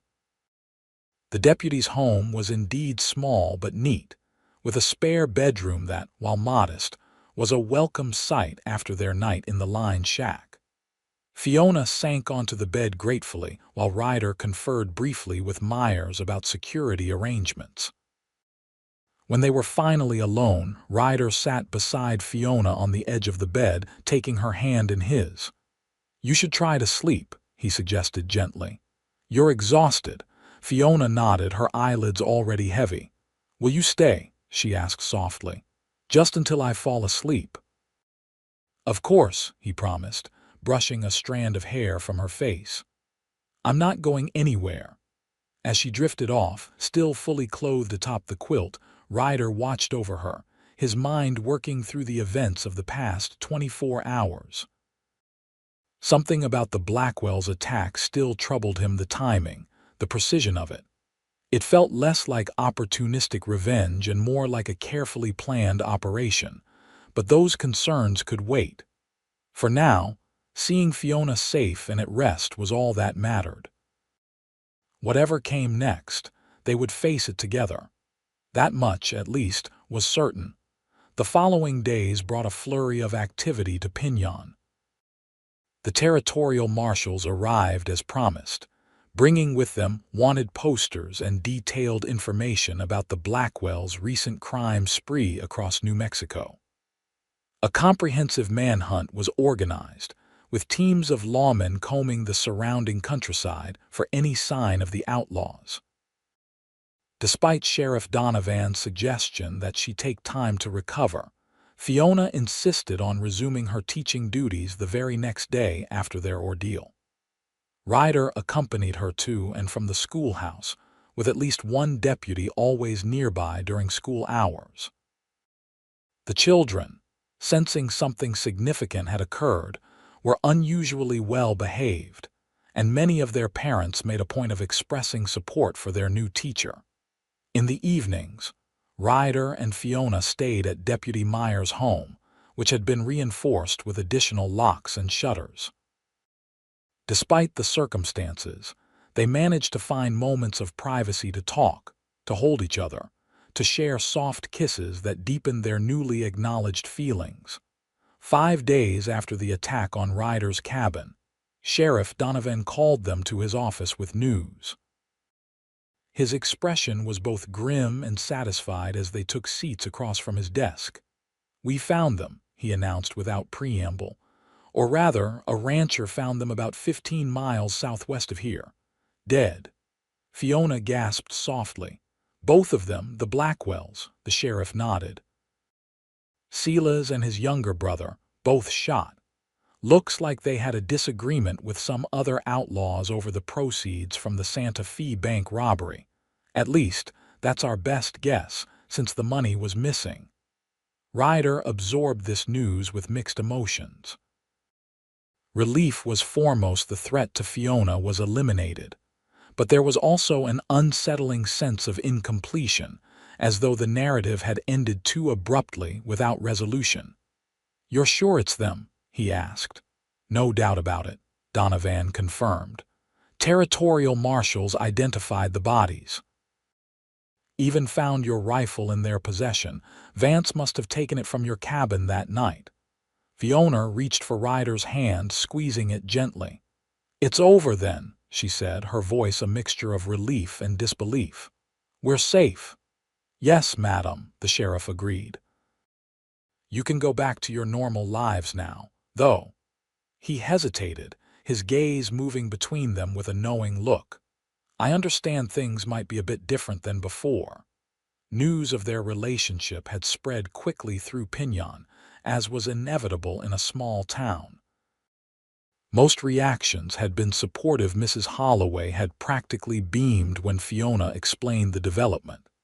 And Mrs. Patterson had started setting aside her best apple pie whenever Ryder and Fiona came into the cafe. Even the school board, initially concerned about their new teacher's romantic entanglement, had been reassured by Ryder's obvious respectability and his clear intentions toward Fiona. "Yes, things are different," Ryder acknowledged, meeting the sheriff's gaze steadily. "Miss Evans and I intend to court properly now that the danger is past." Sheriff Donovan nodded approvingly. "Glad to hear it. You two deserve some happiness after what you've been through." He rose, indicating the meeting was concluded. "You're free to return to your previous accommodations whenever you wish, though I imagine Myers won't mind if you need another day or two to make arrangements." As they left the sheriff's office, stepping out into the bright autumn sunshine, Ryder and Fiona paused on the boardwalk, the reality of their newfound safety still sinking in. "It doesn't seem real," Fiona murmured, her face turned up to the sun. "That it's actually over." Ryder understood exactly what she meant. The threat had loomed so large for the past week that its sudden removal left a strange void. "It'll take some getting used to," he agreed, "but we have time now, all the time we need." She smiled up at him, her blue eyes bright with possibilities. "What happens next? For us, I mean." It was a question Ryder had been pondering since hearing the sheriff's news. With the immediate danger gone, practical considerations came to the forefront. His cabin was destroyed, which meant he had no home to offer Fiona. His land remained, but rebuilding would take time and money. "First, I need to find a place to live in town while I rebuild the cabin," he said thoughtfully. "Then I should speak to Mr. Harrington at the mine about reducing my hours so I can work on the construction." Fiona nodded, but there was a hint of uncertainty in her expression. "And us, our courtship," Ryder's features softened as he gazed down at her. "That's the easy part," he assured her, taking her hand. "I'll call on you properly at Mrs. Holloway's. We'll take walks, have dinner at the hotel restaurant, attend church together on Sundays." He smiled. "All the things normal couples do when they're not hiding from outlaws." This drew a laugh from Fiona, the sound light and carefree in a way Ryder hadn't heard before. It struck him then that despite the danger they'd faced together, or perhaps because of it, they'd never experienced the ordinary rhythms of courtship. The realization was oddly exciting. There was still so much to learn about each other, so many simple pleasures to share. "I'd like that," Fiona said, squeezing his hand. "Very much." Later that day, Ryder escorted Fiona back to Mrs. Holloway's boarding house, carrying her small valise as they walked up the path to the front porch. There was a bittersweet quality to their farewell, the first time they'd been parted since the attack on the cabin, tempered by the promise of seeing each other the following morning. "Will you be comfortable at the hotel?" Fiona asked as they lingered on the porch, reluctant to part despite the propriety demanded by their return to town living. Ryder nodded. "It's just temporary. I've already spoken to Jack Miller about helping me rebuild the cabin, bigger and better this time. He grinned. With proper glass windows and maybe even a second bedroom. The implication hung in the air between them, unspoken but understood. A home built for two for a future together. I should check on my land tomorrow after school, Ryder continued. See what can be salvaged, start planning the new construction. Would you like to come with me? Fiona's face lit up at the invitation. I'd love to. Perhaps we could bring a picnic, make it a proper outing, Ryder echoed, smiling at her enthusiasm. It's a date. He bent to kiss her cheek, mindful of Mrs. Holloway potentially watching through the lace curtains, then stepped back. Sleep well, Fiona. I'll see you in the morning. As he walked toward the hotel where he'd secured a room, Ryder found himself filled with an unfamiliar sense of optimism.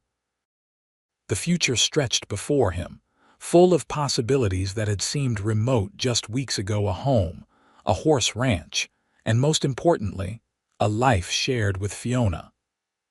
For the first time in longer than he could remember, Ryder Vance was looking forward to tomorrow. The next afternoon, as promised, Ryder took Fiona to see his land. The October day was perfect, crisp and clear, with just enough warmth from the sun to make riding pleasant. They carried a picnic basket prepared by Mrs. Holloway, who had embraced their courtship with enthusiasm, constantly finding excuses to sing Ryder's praises to anyone who would listen. As they approached the property, Ryder felt a pang at the sight of his ruined cabin.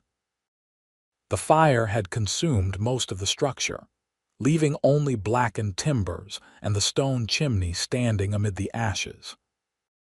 But the rest of the land was untouched, the corral still sturdy, the creek flowing clear and bright in the autumn sunlight, the grass beginning to turn golden with the changing season. It's still beautiful, Fiona said softly as they dismounted. The land itself, I mean. Ryder nodded, surveying the damage with a practical eye. The cabin can be rebuilt, better than before.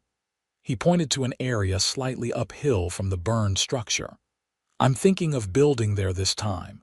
Better view and less chance of the creek flooding in spring.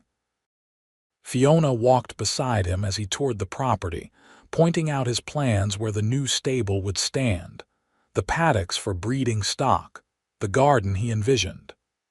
She listened intently, offering suggestions occasionally, her enthusiasm matching his own.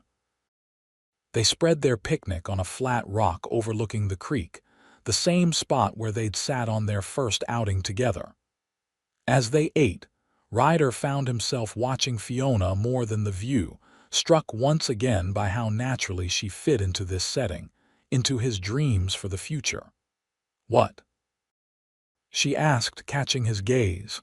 Just thinking how right you look here, he admitted, like you belong. A soft blush colored her cheeks. I was thinking the same thing about belonging.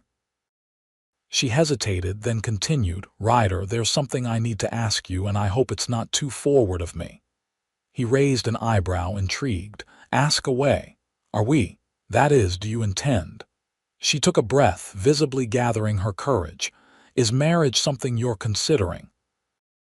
For us, I mean. Eventually. The directness of the question caught him by surprise, though in retrospect it shouldn't have.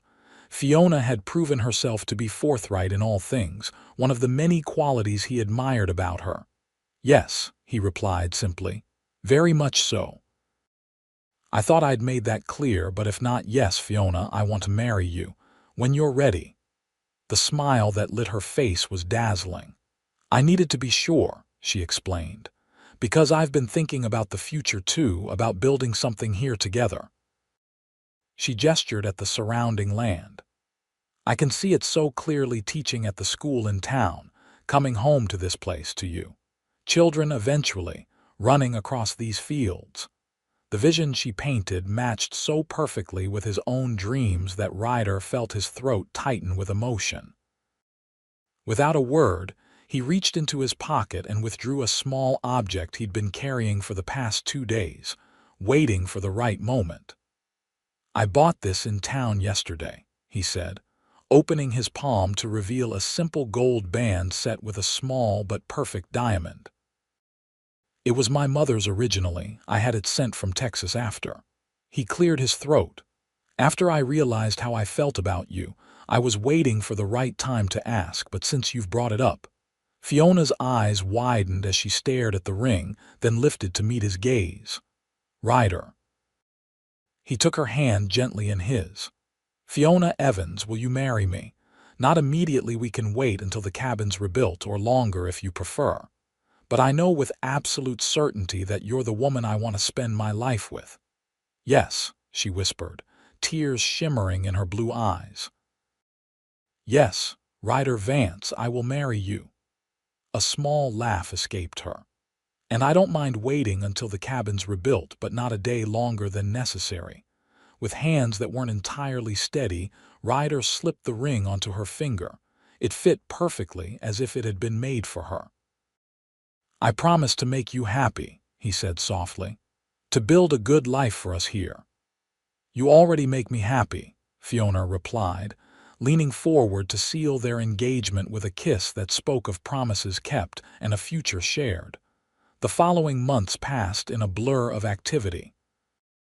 Ryder divided his time between his work at the mine and the construction of the new cabin, which quickly evolved into plans for a proper house, as Fiona's input was incorporated. She continued teaching at the school, winning the hearts of her students and their parents with her dedication and innovative teaching methods. Their engagement became official with an announcement in the local newspaper, followed by a small celebration at Mrs. Patterson's cafe, where the entire town seemed to turn out to wish them well. Mrs. Holloway appointed herself unofficial wedding planner, consulting frequently with Fiona about every detail from the bride's dress to the cake flavors. By the time spring arrived in 1879, the new house was taking shape on Ryder's land, a sturdy 2-bedroom structure with a wide porch facing the creek, large windows to let in light, and a spacious kitchen that Fiona had specifically requested. The stable was nearly complete as well, ready for the breeding stock Ryder had begun to acquire with the proceeds from selling his share in a small silver claim. Their wedding was set for June, after the school term ended, allowing Fiona to fulfill her teaching obligations before beginning her new life as Mrs. Vance. As the day approached, preparations intensified, with seemingly the entire town involved in ensuring the event would be memorable. On a warm evening in late May, Ryder and Fiona sat on the porch of the nearly completed house, watching the sunset paint the western sky in shades of gold and crimson. In just 2 weeks, this would be their home, their life together officially begun. "Can you believe how far we've come in less than a year?" Fiona mused, her head resting on Ryder's shoulder. "From a chance encounter on a dusty street to this." Ryder's arm tightened around her. "Sometimes I think about what might have happened if I hadn't been at the livery stable that day, if I hadn't seen the Blackwells dragging you to that horse." "But you were there," Fiona said softly. "You saw, and you acted, and everything good in our lives now grew from that moment." It was true, Ryder reflected. That split-second decision to intervene had changed the course of both their lives irrevocably. What had begun as a simple act of decency had led to the greatest happiness he'd ever known. "No regrets, then?" he asked, though he already knew the answer. Fiona turned to face him, her blue eyes serious in the fading light. "None whatsoever. Every step of our journey, even the dangerous parts, led us here." "How could I regret that?" Ryder leaned down to kiss her, marveling as always at the depth of feeling this woman stirred in him. 2 weeks, he murmured against her lips. 2 weeks until you're officially Mrs. Vance." "I can hardly wait." Fiona replied with a smile that promised a lifetime of happiness to come. Their wedding day dawned bright and clear, the June sky a flawless blue above Pinyon as the town turned out for the celebration. The ceremony took place in the small church, with Sheriff Donovan giving the bride away and Deputy Myers serving as best man. Fiona was radiant in a gown of ivory satin that Mrs. Holloway had helped her select from a catalog, a crown of wildflowers in her honey blonde hair. As they exchanged vows, Ryder was struck by the journey that had brought them to this moment, the danger they'd faced together, the bond that had formed in the crucible of those experiences, the love that had blossomed despite, or perhaps because of, the adversity they'd overcome. "I now pronounce you husband and wife," the preacher declared to the packed church. "You may kiss the bride." Ryder didn't hesitate, drawing Fiona into his arms and sealing their union with a kiss that drew cheers and a few good-natured whistles from the assembled guests. When they turned to face the congregation as Mr. and Mrs. Vance, the applause was deafening. The reception that followed lasted well into the evening, with the entire town joining in the celebration at the newly completed Vance homestead. There was music and dancing, generous amounts of food and drink, and an atmosphere of genuine joy that reflected the community's affection for the couple.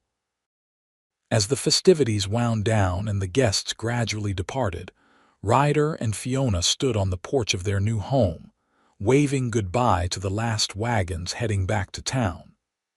The house behind them was quiet now, filled with wedding gifts and ready to begin its role as the heart of their shared life. "Welcome home, Mrs. Vance," Ryder said softly, drawing Fiona into his arms as the last wagon disappeared from view. She looked up at him, her face glowing with happiness in the light of the rising moon. "Home," she repeated, savoring the word. "Our home. I love the sound of that." "As do I," Ryder agreed, lifting her effortlessly into his arms to carry her across the threshold. Inside, the house was simple but comfortable, with furniture they'd selected together and touches that reflected both their tastes. Books from Fiona's collection sharing shelf space with Ryder's few treasured possessions. A quilt made by her mother spread across their bed, photographs of both their families displayed on the mantel. Later, as they lay together in the quiet darkness of their first night as husband and wife, Fiona traced lazy patterns on Ryder's chest, her voice drowsy with contentment. "You ever think about how different our lives might have been if you hadn't been there that day? If you hadn't cut me free from those ropes?" Ryder's arms tightened around her. "I try not to think about it, the idea of you in the Blackwell's hands." He shook his head, banishing the thought. "Besides, I believe we would have found each other somehow, even if it hadn't happened that way. Some things are just meant to be." Fiona smiled against his skin. "That's remarkably romantic thinking for a former Texas Ranger." "You've changed me," he admitted, stroking her hair, "in all the best ways." "We've changed each other," she corrected gently. "And we'll keep changing, growing together. That's what marriage is, isn't it?" "So I'm told," Ryder replied with a soft chuckle. "We'll figure it out as we go." As Fiona drifted off to sleep in his arms, Ryder remained awake a while longer, reflecting on the extraordinary chain of events that had led them to this moment. From a chance encounter on a dusty street to a love that promised to last a lifetime, their story had been one of danger overcome and happiness hard won. Whatever the future held, the horse ranch they were building, the family they hoped to create, the life they would share, Ryder knew with absolute certainty that he would face it with Fiona by his side. And that knowledge, more than anything else, gave him a sense of peace and purpose he'd never known before. 5 years later, the Vance homestead had blossomed into one of the most successful horse breeding operations in the New Mexico territory. Ryder's careful selection of stock and Fiona's meticulous record-keeping had built them a reputation that brought buyers from as far away as Colorado and Texas. The house had expanded as well, with a new wing added to accommodate their growing family. 3-year-old James, named for Ryder's father, was the spitting image of his father with the same serious brown eyes and quiet demeanor. 1-year-old Elizabeth, or Ellie as they called her, had her mother's honey blonde hair and curious nature, already toddling determinedly after her brother across the yard. Fiona had continued teaching for 2 years after their marriage, before resigning to focus on their first child and the growing ranch business. She still substituted occasionally at the Pinyon School, unable to entirely give up her love of education, and had started a small lending library on their property that drew neighboring families every Sunday after church. On a warm September afternoon, Ryder stood on the porch watching Fiona in the garden. Ellie perched on her hip as she pointed out different flowers and vegetables to the fascinated toddler. James was helping Ryder's ranch hand, Miguel, feed the horses in the nearby corral, his small face serious as he carefully counted out scoops of grain. The scene filled Ryder with a contentment so profound, it was almost overwhelming. This was the life he'd dreamed of but never truly believed he'd have: a loving wife, healthy children, work that fulfilled him, a home that was truly his own. "Papa," James called, spotting him on the porch. "Come see, Rusty did a trick." Ryder smiled and stepped down to join his son. The old gelding, now in comfortable retirement, still had a few surprises left apparently. As James demonstrated how he'd taught the elderly horse to bow its head for a carrot, Ryder felt Fiona's presence beside him, her arm slipping around his waist.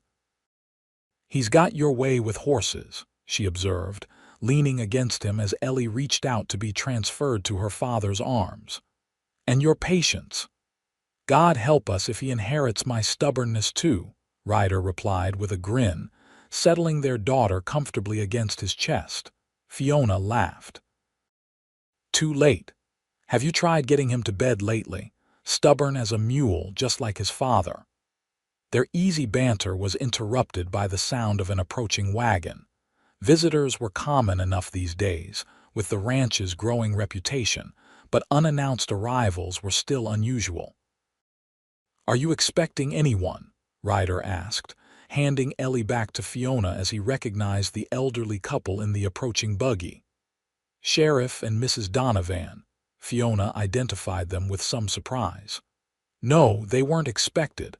I hope nothing's wrong in town." Donovan had retired from his position 2 years earlier, handing over the badge to Deputy Myers after a distinguished career keeping order in Pinyon. He and his wife lived quietly on the edge of town now, occasionally visiting the Vances but rarely without advance notice. "Robert, Margaret," Ryder greeted them as they pulled up in front of the house. "This is an unexpected pleasure."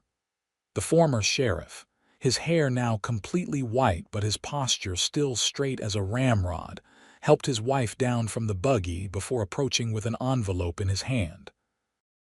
"Sorry to drop in unannounced, Vance, Fiona, but this came by special courier to the jail, addressed to you both, and Myers thought it might be important."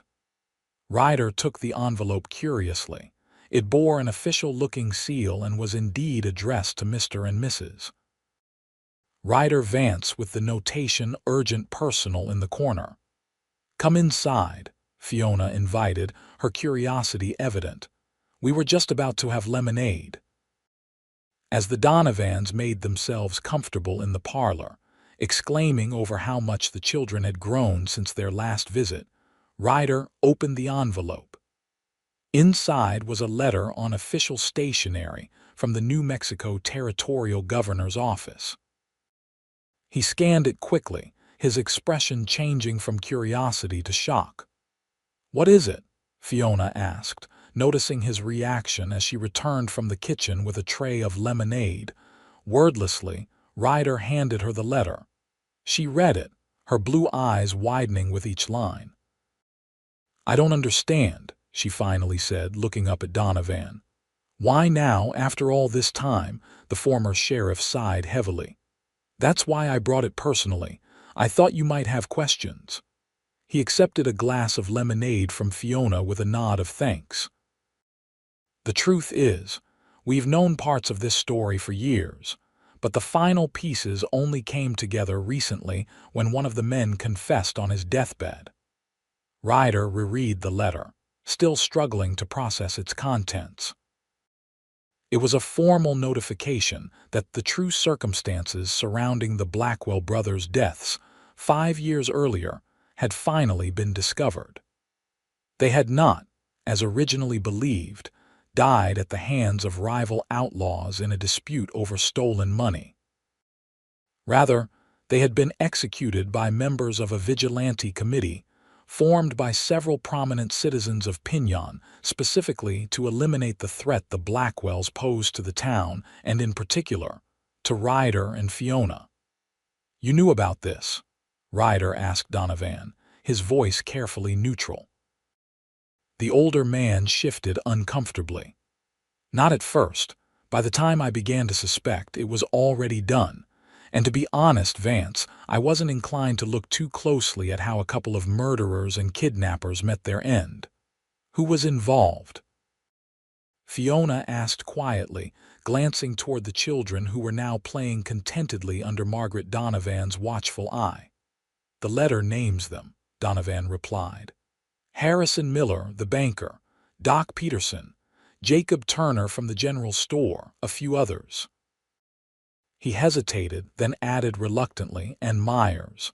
That's why he sent me with the letter instead of coming himself. He wasn't sure how you'd react." Ryder sat back, absorbing this information. These were men he knew, men he'd done business with for years, men whose children had been taught by Fiona. The idea that they had formed a secret committee to eliminate the Blackwells on his and Fiona's behalf was difficult to comprehend. "Why tell us now?" Fiona asked, voicing the question that was foremost in Ryder's mind as well. "Harrison Miller died last month," Donovan explained. "Consumption." On his deathbed, he made a full confession to Reverend Simmons, who felt obligated to report it to the authorities. "The territorial governor has decided not to pursue charges against the surviving members of the committee, given the circumstances and the time that's passed, but he felt you deserved to know the truth." A heavy silence fell over the room, broken only by the children's laughter from the corner where they played. Finally, Ryder spoke, his voice thoughtful. "All these years, I've wondered about certain things that didn't quite add up. How the Blackwells found my homestead so quickly. How they were supposedly killed by rivals who were never identified." He looked at Donovan directly. "It was a setup, wasn't it? The committee leaked information about Fiona staying at my cabin to draw the Blackwells out." The former sheriff nodded slowly. "That's my understanding. They knew the Blackwells would come after you both, so they created an opportunity. Then followed and took care of the problem." "They put us in danger deliberately?" Fiona asked, a hint of anger in her voice. "We could have died in that fire." "I don't think they anticipated the fire," Donovan replied. "From what Myers told me later, they expected to catch the Blackwells before they reached your cabin, but Silas and his brother moved faster than expected." Ryder placed a calming hand on Fiona's arm, understanding her anger but also seeing the bigger picture. "They were trying to protect us in their own way. And the town. The Blackwells had killed before and would have killed again." "That doesn't make it right," Fiona insisted, though some of the heat had gone out of her voice. "No," Ryder agreed, "but it explains a lot." He turned back to Donovan. "What does the governor expect us to do with this information?" The older man shrugged. "Nothing, officially. The letter is simply a courtesy, an acknowledgement that you deserve to know the truth. Unofficially, he hesitated. Myers asked me to convey his deepest apologies. He was a young deputy then, caught up in something bigger than himself, but he's carried the guilt of it all these years. Ryder nodded slowly, processing this. Tell him I understand, and while I can't say I approve of the methods, I appreciate the intention behind them. Fiona was quieter, her gaze moving to their children playing innocently across the room. I need time to think about this, she said finally.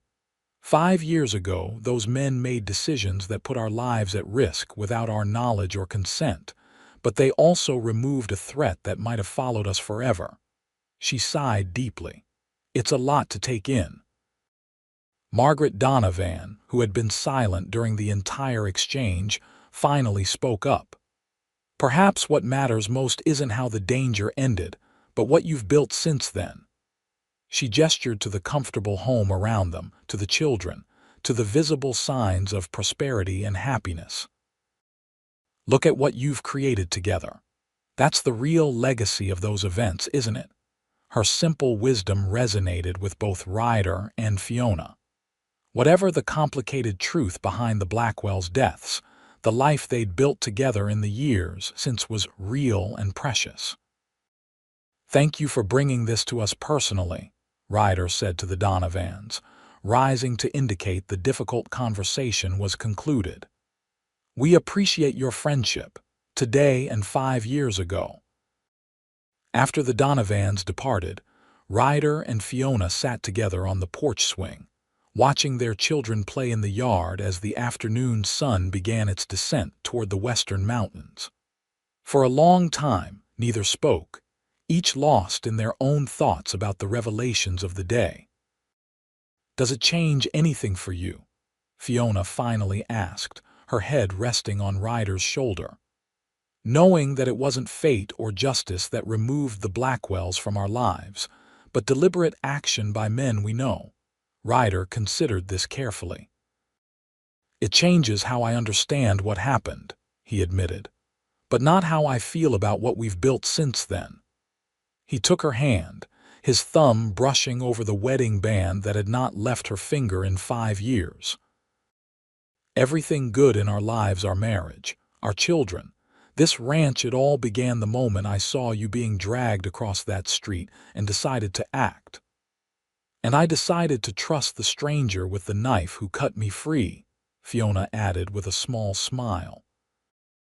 Despite my mother's warnings about dangerous Western men, Ryder laughed softly.